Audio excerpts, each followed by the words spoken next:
Okay, so we are officially opening our lines and we will start accepting people to join us at the session. We'll give people, about a minute or so to join the session so we can have more of our audience. I would also like to notice that this session is being recorded, so if anyone is interested to either share or check it afterwards, it will be available on our social media. So again, we'll give it a minute or so just to make sure that we have some more people joining us this morning here in California. I really want to thank our speakers, participants for today's session.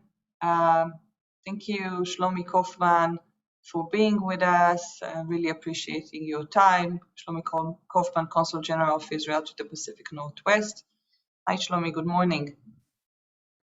Good morning, Sharon. Good to see you all. Thank you for having me.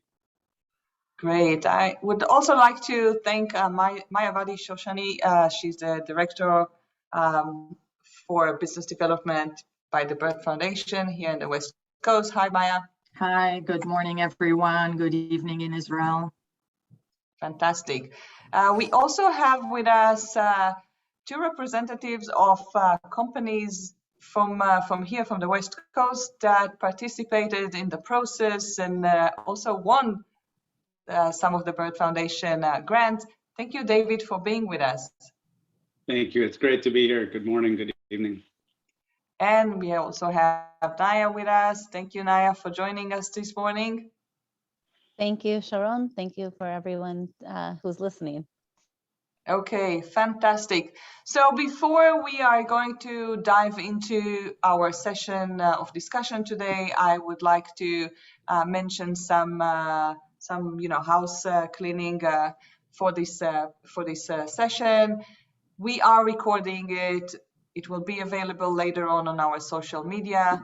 So make sure that you can watch it also afterwards. You can go back to the presentations and check all the details.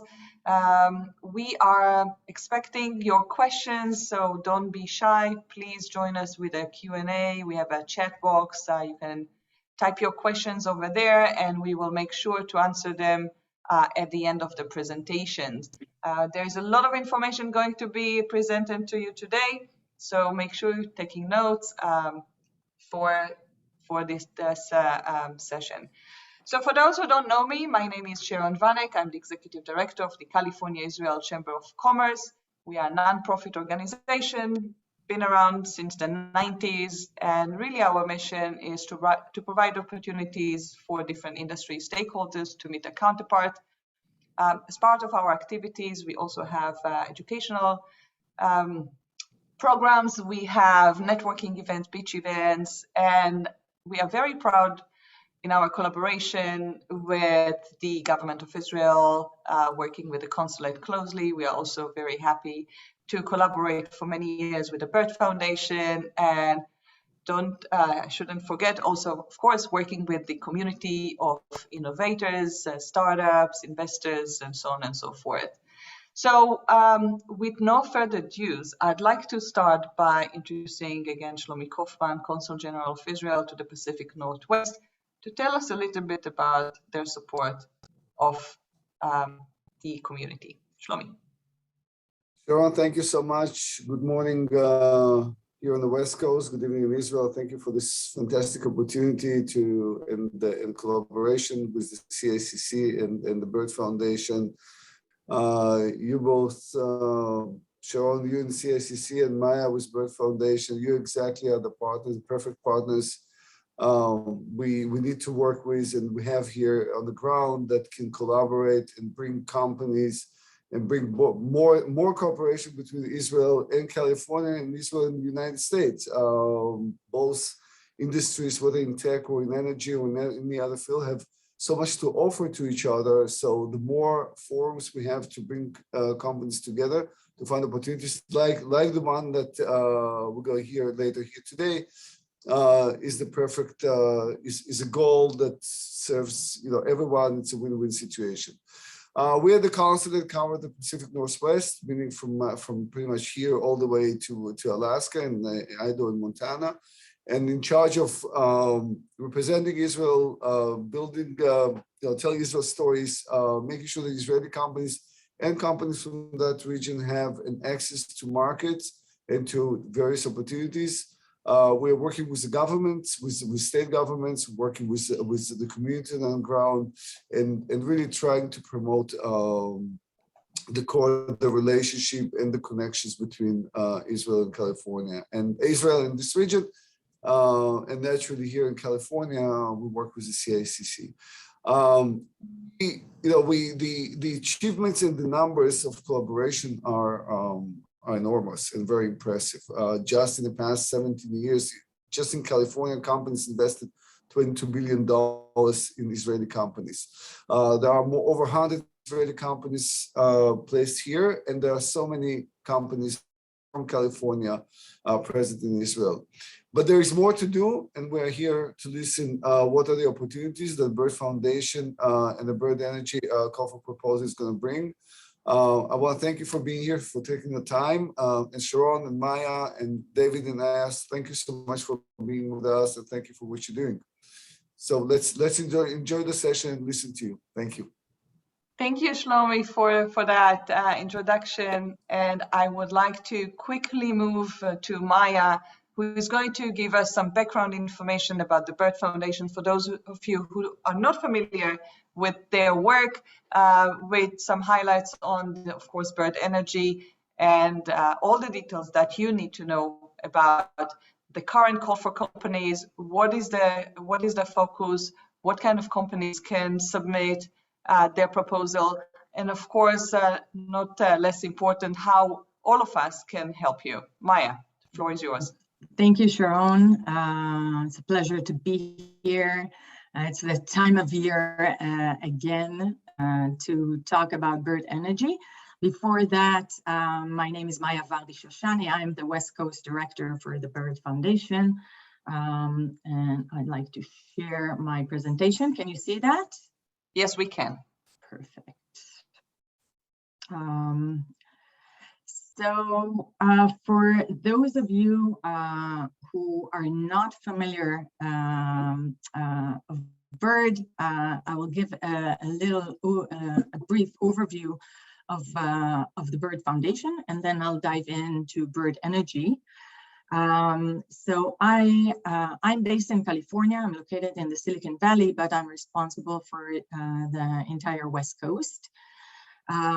Bird is actually an acronym for Binational Industrial that was established by the US and Israeli governments back in the 70s, in 1977, to support and to promote innovation and collaboration in any technology sector. We use an endowment that both governments gave us of $110 million. We use that for our general call for proposals, and we fund joint R&D projects between American and Israeli companies. Everything we do is for mutual benefit of the US and Israel. Before we go into our process, I wanted to show you who is on our board of governors, which is like a board of directors, and who is deciding which projects to award and to fund. So it is represented by senior officials from both governments with two co-chairs, the Associate Director for Innovation and Industry Services for NIST from the Department of Commerce, the National Institute of Standards and Technology, and the Israeli Chief Scientist, who is the chairman of the Israeli Innovation Authority. The other governors are from the State Department and the Treasury, and similar government ministries from the Israeli side, the Ministry of Economy and Industry, and the Ministry of Finance. For the sector-specific programs, we have an executive committee that decides which projects to award.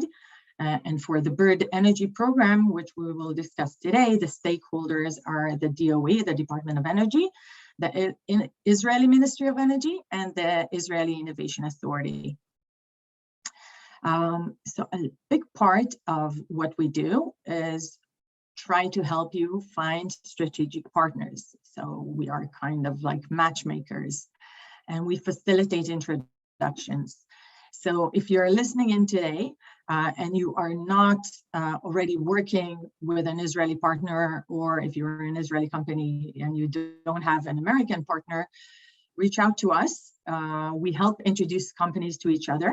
And then if those matches turn into projects and they apply to us and submit a proposal, we can potentially fund up to 50% of their combined R&D project budget, up to $1 million for the bird energy projects. And in some cases, for general call for proposals, we can, for exceptional proposal, fund up to $1.5 million.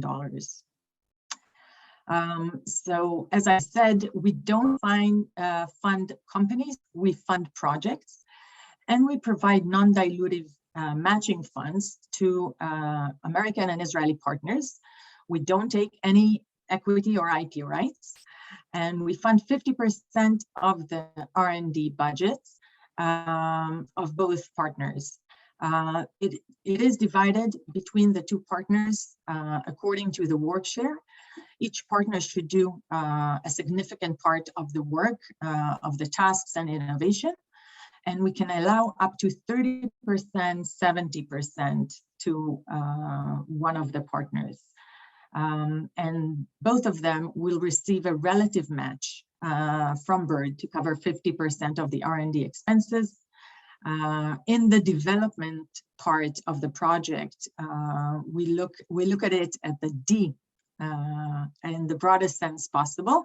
We try to help them be successful and commercialize the project, bring it to market. So we include also initial stages of sales and marketing, as well as IP registration. We get repayments as royalties only if the project generates revenue, which helps keep our fund sustainable, but repayments are capped and of course non-dilutive. And if the project is not successful and there are no sales, there is no repayment at all, and it becomes a grant, and it is termed a recoverable grant. And what is very important to say is that in the case of bird energy, it's not just between two companies. As you can see in this slide, there are two companies, and this is relevant for our general call for proposals. For bird energy, we can allow a company and a research institute or a university. So this is exceptional for the bird energy program. But at least one of the partners need to be a commercial entity. If you look at our investments in recent years, you can see that we are agnostic to sector. We invest in any innovative technology, excluding military-specific applications. We don't fund defense projects, but we do have a Homeland Security program. The deadline just passed. The next one will be next year. So we've been quite successful over the years. From that original endowment, we managed to grant over $370 million and approved more than 1,000 projects. We are very proud of the fact that our activities generated about $10 billion directly and indirectly from projects we funded.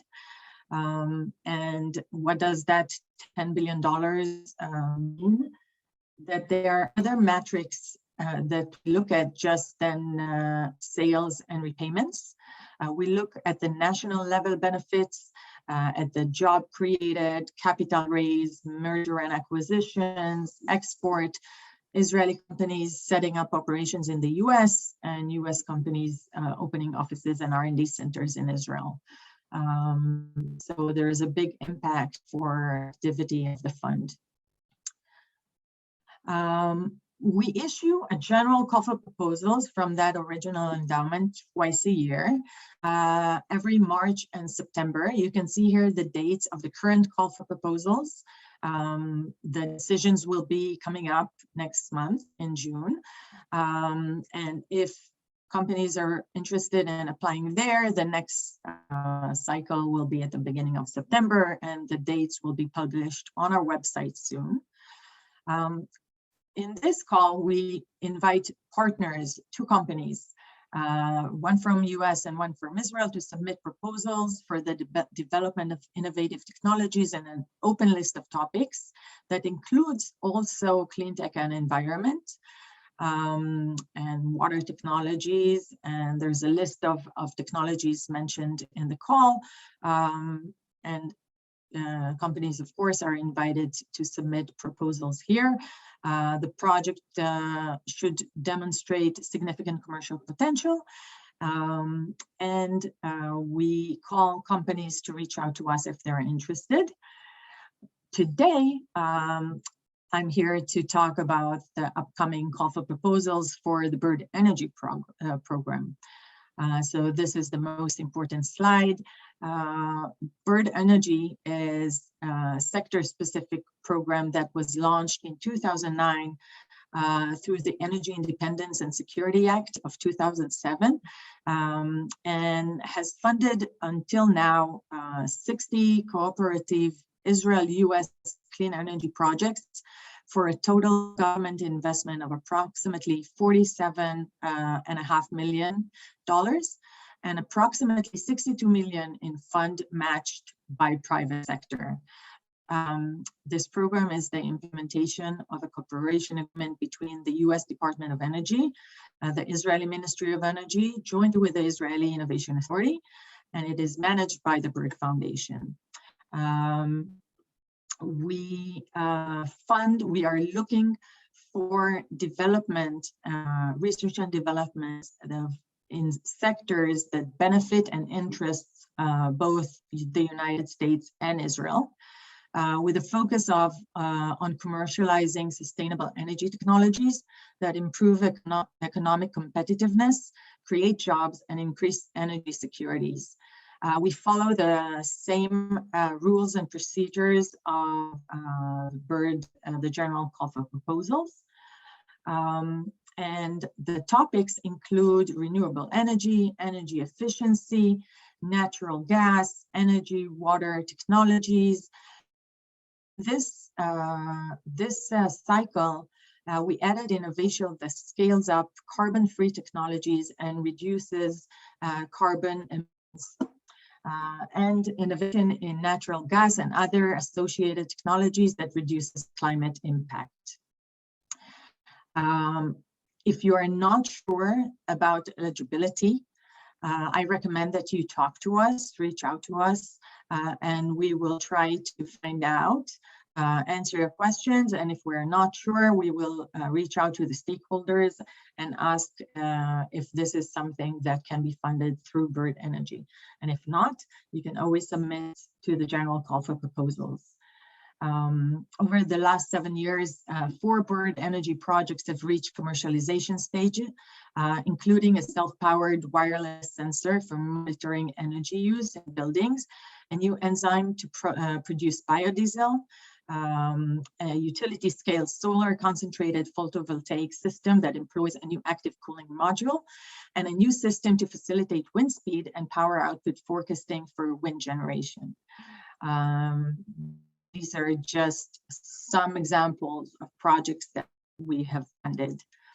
The submission process, the first step starts with an executive summary that is a short document based on our template that you can find on our website. And if you can't find it, I'd be happy to send you the link.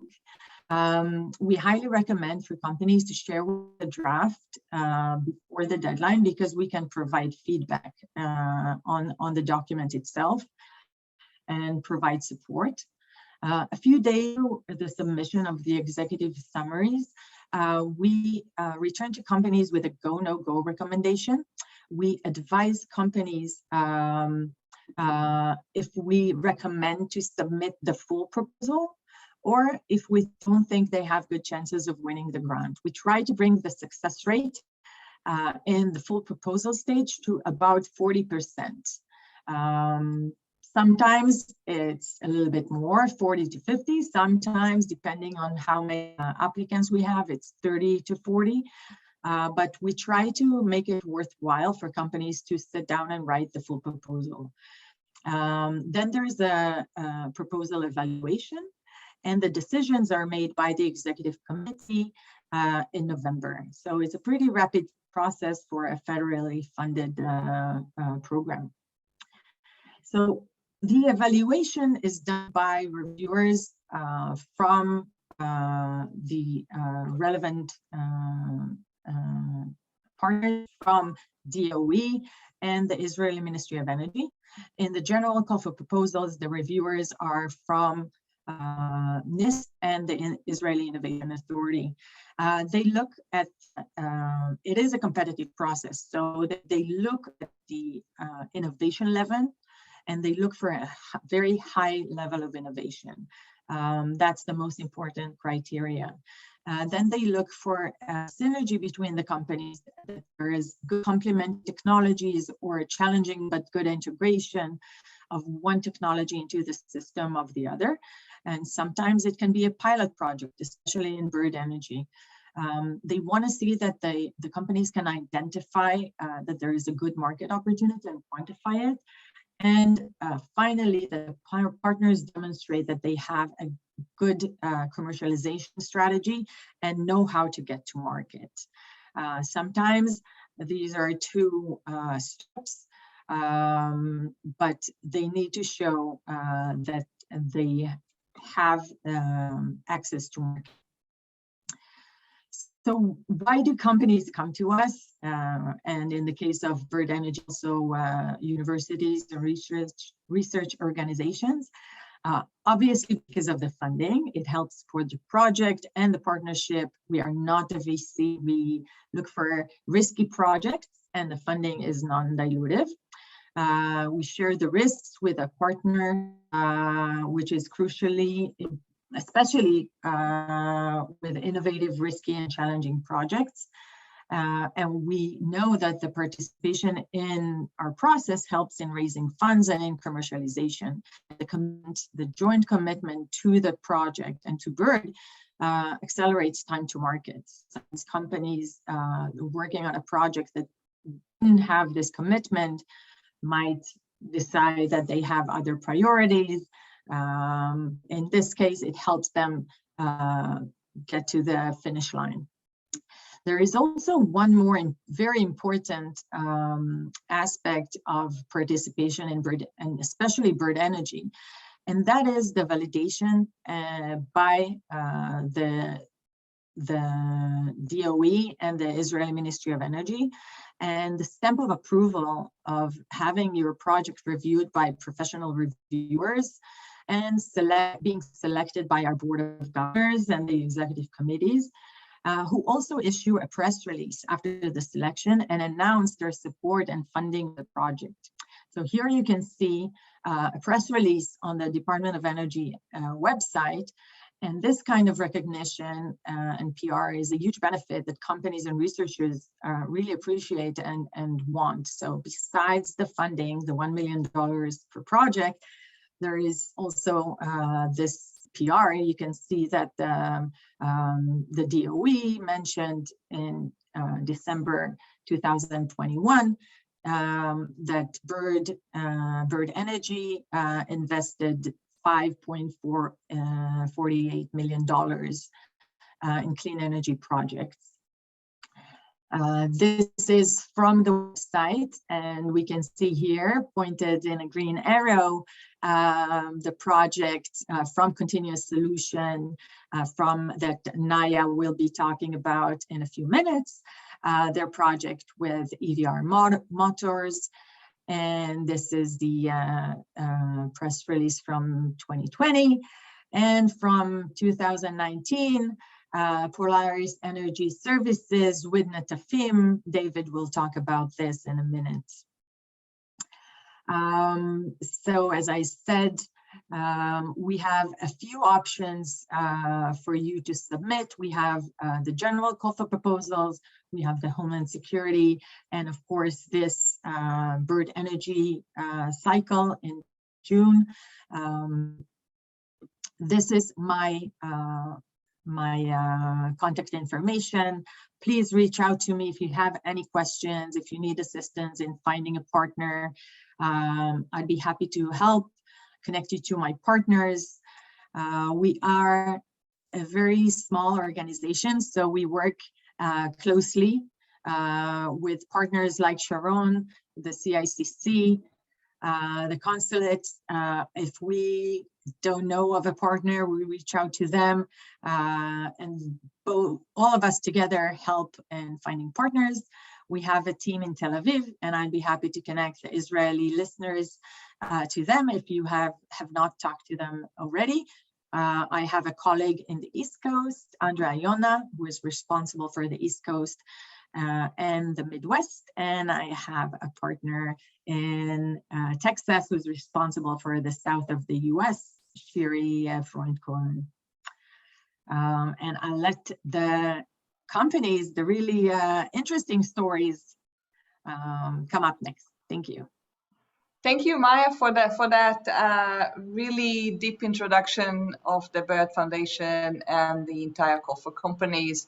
I do want to just remind our audience, as Maya just said, although we are here in California, there are, altogether there are 3 representatives of the Bird Foundation in the US. This call for companies is not just for companies coming from the West Coast. Obviously, all of, wherever you are in the US, you are entitled to submit your proposal for the Bird Foundation, and of course also in Israel.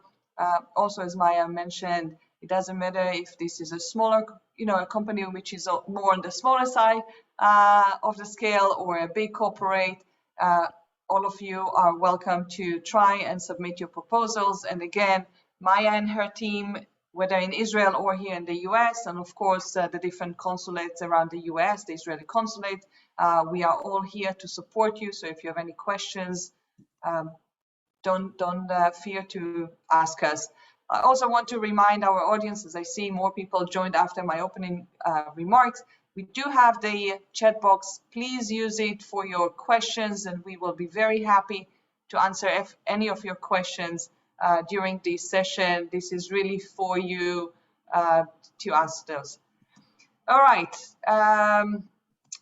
With no further ado, I'd like to introduce you to David Myers. Thank you, David, for being with us. We were laughing earlier. David is already a veteran of the Bird Foundation, and we are all eager to hear about, of course, about your company, about your partner in Israel, which I guess most of our audience already know of, Netafim. And this is a great example to show how the Israeli side is no south, right? This is the bigger partner in this partnership, in this project. And of course, David and your team here in California. David, floor is yours. Tell us about it. Thank you, and thank you so much for having me. And Sean had a great lead-in, which is that unlike the typical project where you picture some small, scrappy Israeli startup in Tel Aviv and some huge American corporate in St. Louis, we're the opposite. We're well, let's talk about Netafim first. They are the inventor of what's called drip irrigation, and now we talk more broadly about precision irrigation. Invented it about 60 years ago and grew into the world leader and about $1 billion company before being acquired by Orbia, a Mexican company, which is about $6 billion. So they're a part of a large global company with a global footprint and recognized leadership in this area of precision irrigation. And the one important thing about precision, well, not the one, most important thing is that it saves water so that you can grow more with less, as they say. But it does require a bunch of energy to provide that precision irrigation through drip systems, excuse me. And so, their overall goal is to not just provide these drip irrigation systems out in the field and all of the parts, the plastic and the valves and so on, but a broader platform to manage irrigation. And so they have a digital farming group which is dedicated to applying technology, not only hardware technology, but software and connected technology to this field of irrigation. And in general, their idea is to provide a platform, which means not just their own technology, but to enable all kinds of other technologies to join their platform, if you will, in different ways. So if you think of things like satellite imaging, artificial intelligence, that all of those can somehow connect with their system, which provides irrigation in the field. And that's my best pitch I can give for Netafim. I myself am CEO of Polaris Energy Services here in California. We are a small 10-person profitable company, and we are the leader in agricultural energy management. And so we, excuse me, I guess it's on auto, monitor and control a network of irrigation pumps here in California's Central Valley that are interconnected with the electrical grid and can provide services to the grid in exchange for revenue from the utilities, and also can be controlled to save money on energy costs while meeting farmers' operational requirements. We provide that interconnection, both the technology side and the business side, with the electrical grid. We recruit the customers, we manage all of the energy payments, and so on. And we have our own automation technology. And so where we met at the FEMA, if you will, is that we control down to a certain level of irrigation. We're not irrigation experts, but we are good at the communications and control, and especially, as you see at the top, that integration, oh gosh, sorry, it's on auto forward, with the energy markets. We take into account things like tariffs and prices and demand response events, and using all of the protocols out there to help manage irrigation. But there's a level of control that we don't do, getting into the agronomy and all of the things that the FIM does to make the irrigation more precise and deliver exactly what the grower needs. And so that was the opportunity to work together, was to integrate our connection with the electrical grid, electricity prices, demand response services, things like that, and help growers to develop irrigation schedules, which are then implemented in the field using the FIM's technology and a whole bunch of things that we don't get into, like fertilizer injection and timing of all sorts of sub-operations within the irrigation schedules. And so that is essentially our project, is that we are providing this energy knowledge scheduling that is responsive to prices, which, by the way, back to the point of renewables, the prices are now really reflecting when we have more renewable energy available, the prices go down. When the sun goes down, the prices go up. So all of this is helping to decarbonize the grid, make it more reliable, especially at those peak critical times. And so, essentially the project is our software working with the FIM's controller, which has its own onboard software out in the field, controls irrigation at a very granular level, informed by energy costs and opportunities. So I want to minimize that because I know, that's what we're working on. Everyone is working on something else. And so I'd love to answer the questions, probably showing that you have, to help people consider applying to BIRD and share our experience. Thank you, David, for that. I think before we jump into those kind of questions about the process and your experience, as I said, being the veteran on the call, of course, your tips for those that are now either considering or already in the process of applying. We would love to hear also from Naya about her experience, not like Polaris team and Netafim. Here we have a fairly new project that was approved recently, and I think this is all still fresh, being in that process. So Naya, I'd like to move to you and hear, first of all, a little bit about the companies and their joint project, and then we'll dive into the questions. I also see that we already have some questions in the Q&A, so we will address those too. Diane. Okay, thank you so much. I'm going to share my screen. 1 second.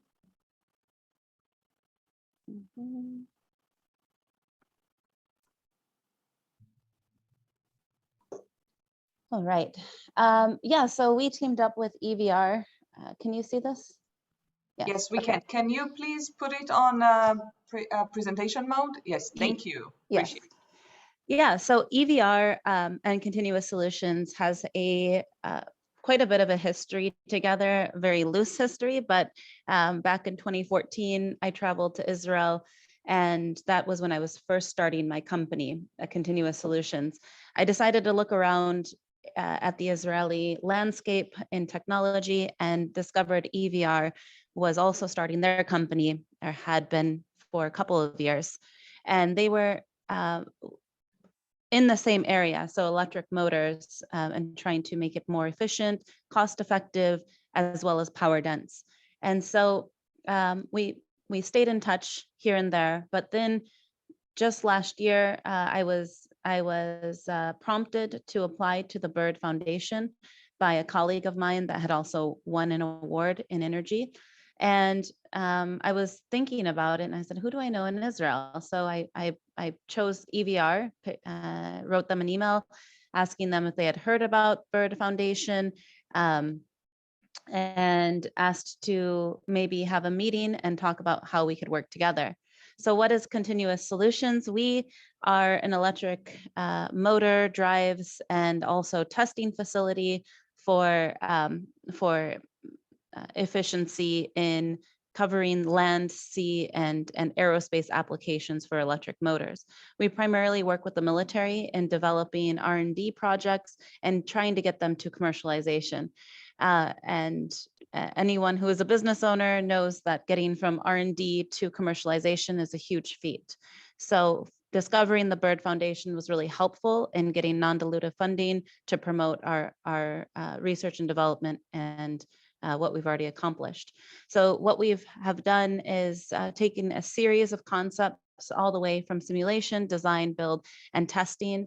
We've been able to build out a 2,000 square foot lab space that's fully equipped to do testing all the way up to 200 horsepower.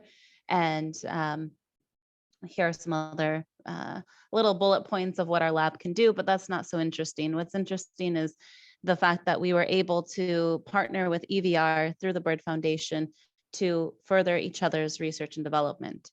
So this is some other examples of our research capabilities. So what are we doing with EVR? So EVR has created a very power dense electric motor, but they're using antiquated technology for the controls of this motor. Continuous Solutions has, through the SBIR, which is a small business initiative, industrial research and development contract through the DoD, Department of Defense, has started the groundwork for power dense controls.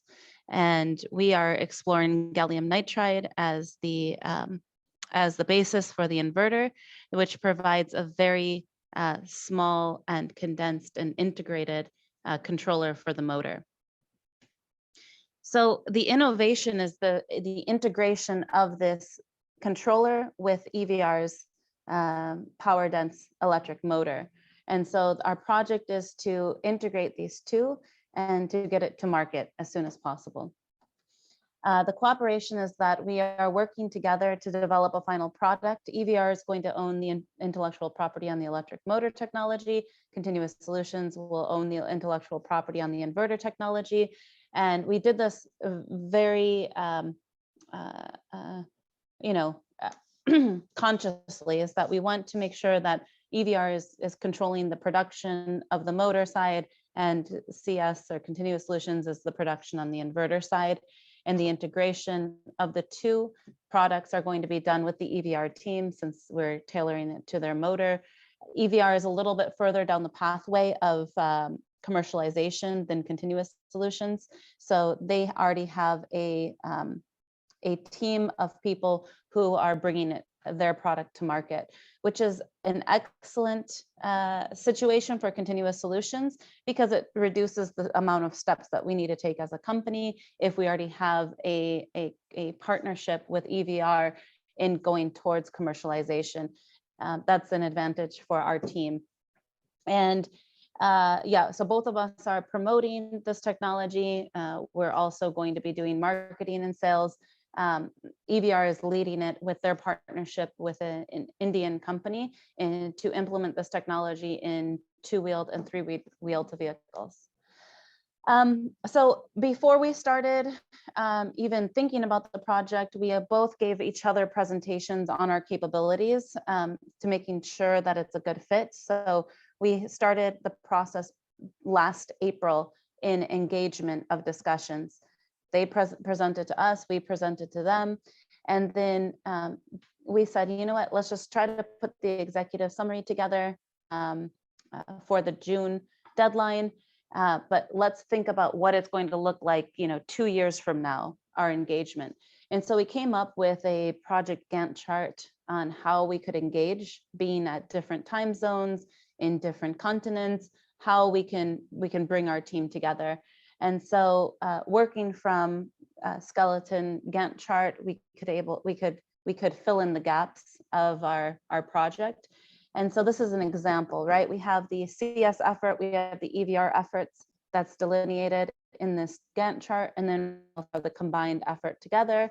Our engagement with EVR is weekly. So every Monday, early in the morning, we get together with the EVR technical team, CS technical team, gets together and presents some of the progress that we've made, and then also where we're headed as well. So I think that's the last slide, but yeah, so I'm headed to Israel in about 2 weeks and 3 weeks, and I will meet them in person, the EVR team, and also we have a couple of other suppliers for the inverter that I'll go and meet and get a tour of their facility and really just kind of integrate into the Israel landscape. And that's the end of my presentation. Thank you, Naya, for that and for sharing your presentation. By the way, for our audience, these slides are part of the actual proposal, right, Naya, that you submitted to the Bird Foundation, so you all can see how the slides are being constructed, what kind of information is out there. And for those of you who've been presenting and pitching your projects for a long time, you'll see there's nothing really different than things that you already know how to submit. So these slides were a great example of an actual presentation for the Bird Foundation by applicants.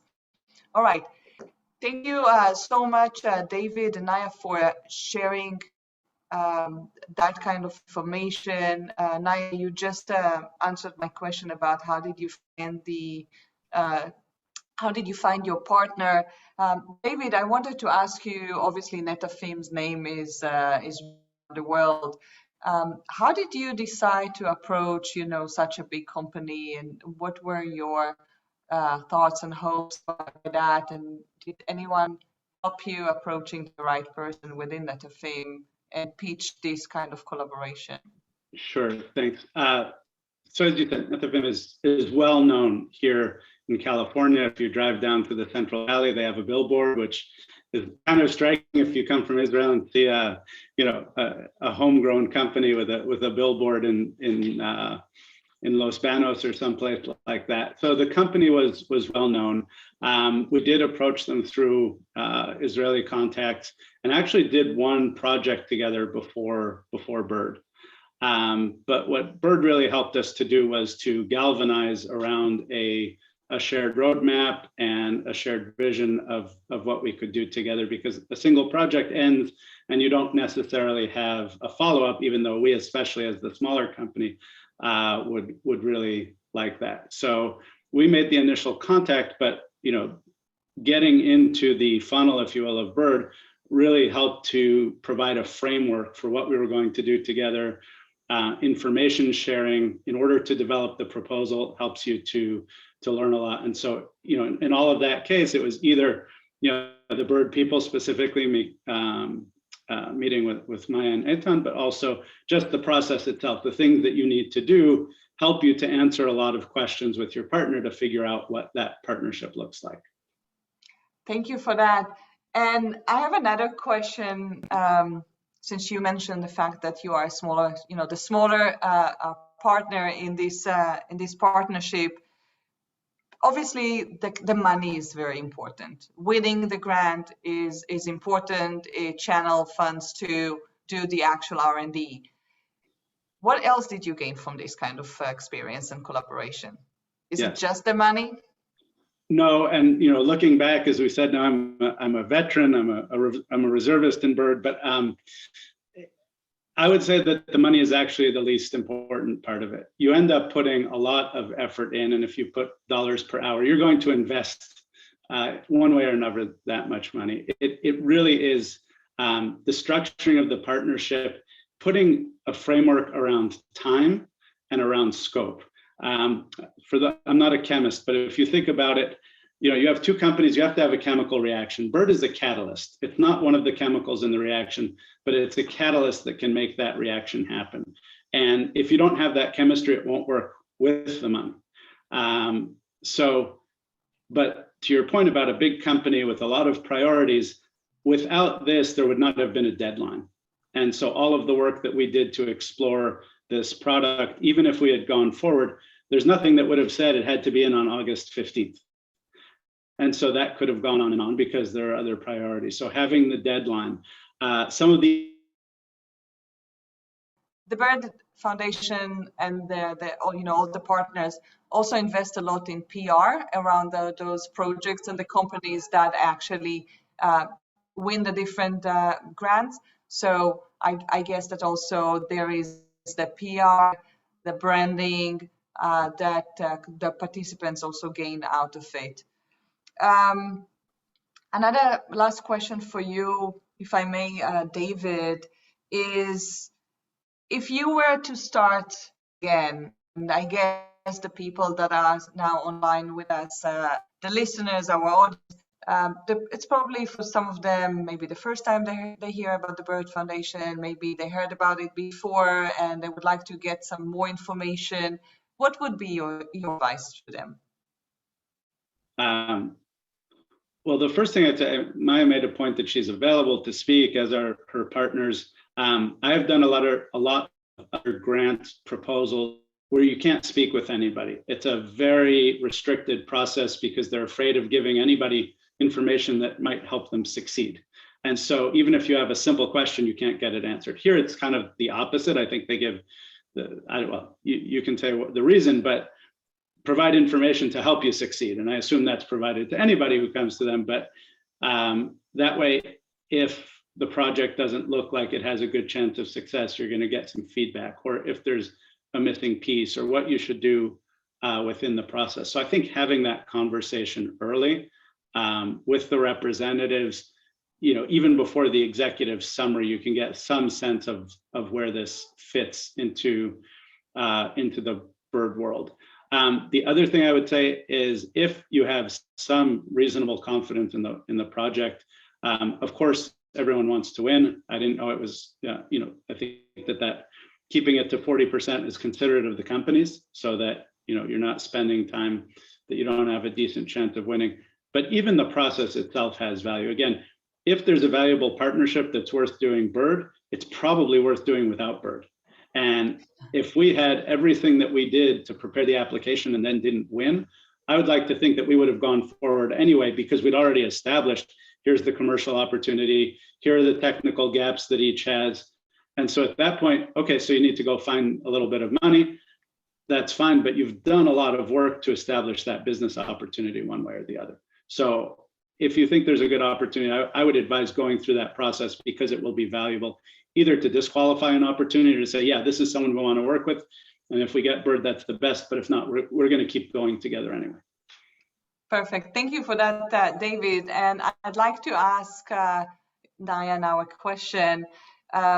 So, you know, Naya, when you presented earlier, it sounded like you heard about the Bird Foundation, you approached a company in Israel, they said yes, you submitted, you won. Very easy and smooth process. Can you share a little bit more information? Was it really that smooth? Do you have any advice for companies that consider, you know, if you could do things a little bit different, or what worked for you, what went really well? And if it was really smooth, then everybody should do it, right?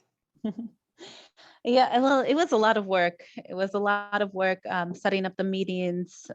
You know, some days I was up at 3 a.m. for the actual presentation to the Bird Foundation. Me and my other team member were up at 3 a.m. to give an 80-slide presentation. The time was, I think, like 3 or 4 hours. So it's labor intensive, right? It's also attention to detail. It's also having a vision and following through with it and believing in the vision with EVR and having joint participation in the vision of how you are going to interact. So it was, you know, I'm a forever optimist, so I can look back and think it was all worth it when I win. And if I don't, and if I don't win, then, you know, I forget about it pretty fast. And so yeah, so I mean, I think that, you know, having the team that I have at Continuous Solutions who are willing to put in the time and the effort outside of the normal 9 to 5 working hours to make sure that this project is a success is you know, it's an intense process. We also went back and forth and many edits on the proposal. So yeah, I think that what I would do differently is probably a couple of things. Probably making sure that you know, there is an outline that we can look at outside of each other's normal working hours, so we're not having to meet you know, at 6 a.m. Israeli time or 4 a.m. Pacific time.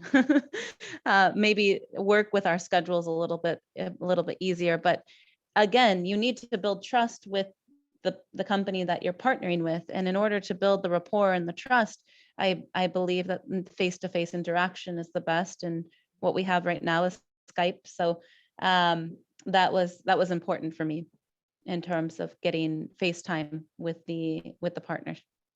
Fantastic. So it sounds like beside the actual grant money and the process, you were also able to learn a little bit about, you know, internal processes and grow internally. So both of you mentioned, of course, the support from the Bird Foundation, and thank you, Maya, for sharing your email in the chat box. So if anybody would like to speak with Maya, or if you are based in other parts of the US, and you'd like to meet with Maya's counterparts, her colleagues, feel free to send an email to Maya. Again, her email is in the chat box. It's mayav@birdf.com, and Maya will be very happy to answer your questions. Being minded of the time, Maya, some last remarks maybe? So I was while listening to David and remembering our first meeting back in 2016. So I think that it is so important to be able to talk, to meet, hopefully meet in person, but if not, of course, we have video conference, and to learn about what the companies do, answer questions about the bird process. If in this case, David already had an idea about a partner, so this worked well, but if not, I'd be happy to learn about your company, about the complementary technologies you're looking for in a partner, and then try to scout for you on your behalf some interesting partners. So please reach out to us. We have an eager team willing to help, and great partners. Thank you so much, Sharon, for your partnership. The California-Israel Chamber of Commerce is doing an amazing work, helping companies in California contact and work with Israeli partners, and is helping Israeli companies to do the same in California. And thank you, Shlomi, and the consulate team for your continuous support and help throughout the years. Really, the Bird team could not have done it without you. So thank you so much. Thank you, Maya. And really, the consulate is a nexus between government and the industry. Support many of those initiatives. Shlomi, some last remarks maybe before we conclude this session. Thank you, Sharon, and it was fantastic. Naya and David, thank you for sharing your your experience, your insights, and your good advices, which are, there is nothing like experience. It's probably the best value you can provide, and the best and the value for burden for the and for potential partners. And just thank you all for being here. Maya, thank you for keep bringing companies together, and Sharon, keep doing a good job. Thank you so much. Thank you, Shlomi, for your kind words. Again, some people asked me about the recording. As you heard, this session was recorded. It will be available on our YouTube channel. We can also probably send you an email with a link for that if you want. Don't hesitate to let us know. Again, being conscious of the time, thank you so much for our speakers. Thank you for sharing your experience. Thank you, Maya, for sharing more insight about the call for proposals and the way the Bird Foundation is supporting the energy industry, among others. Really appreciate all of you being here with us today. Thank you for our audience, wherever you are, if you are in Israel or around the US or some other places around the world. Be safe. Have a wonderful rest of your day. Thank you, everyone. Thank you. Thank you. Goodbye. Bye.